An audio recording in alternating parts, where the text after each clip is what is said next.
Ciao, avete mai mangiato le uova in trippa o trippa finta? Si tratta di un piatto tipicamente romano ma anche marchigiano, sono delle frittatine tagliate a listarelle come se fossero della trippa ma anche delle fettuccine condite con un sugo di pomodoro e cotte al forno. In Sicilia abbiamo la nostra variante, con cosa poteva essere se non con le melanzane fritte, quindi trippa finta alla siciliana o uova in trippa alla siciliana. Facilissime da fare, innanzitutto procuratevi delle belle melanzane, io ho trovato qua a Roma quelle striate, ma vanno benissimo anche le classiche violette allungate.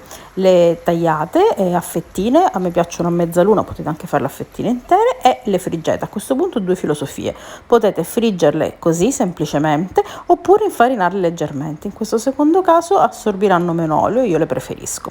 Una volta le melanzane sono pronte dovete fare una semplice frittata, per cui uova abbondiamo, queste sono le dosi per 4 persone, pecorino grattugiato, abbondante parmigiano reggiano, un po' di sale, un po' di pepe. Poi, visto che è estate, io metto il basilico fresco, mi raccomando sempre spezzato a mano, potete aggiungere anche del prezzemolo tritato finemente.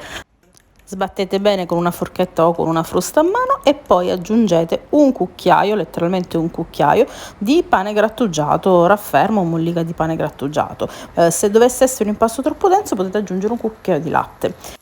A questo punto prepariamo le frittate. Con queste dosi, se usate una padella di media dimensione, dovrebbero venire fuori almeno 6 frittatine. Mi raccomando, devono essere sottili, ma non troppo, perché devono comunque rimanere intere quando le taglierete. Preparatele ungendo la padella con un poco d'olio ed ecco qua. Una volta fredde le arrotoliamo anche a coppia o 2 a 2 e le affettiamo uno spessore di circa 1,5 cm, come se fossero delle pappardelle. Srotoliamole, guardate che bel colore, fanno un profumo fantastico, e a questo punto prepariamo la nostra pirofila, quindi strato di salsa, strato di trippa di uova e ancora salsa, e poi distribuiamo le melanzane fritte e un poco di parmigiano. Solitamente io faccio 2 strati, per cui poi proseguo con ancora pomodoro, trippa di uova e melanzane fritte, e sull'ultimo strato metto soltanto del parmigiano grattugiato, che poi in forno a 180 gradi per 10-12 minuti circa farà una bella crosticina.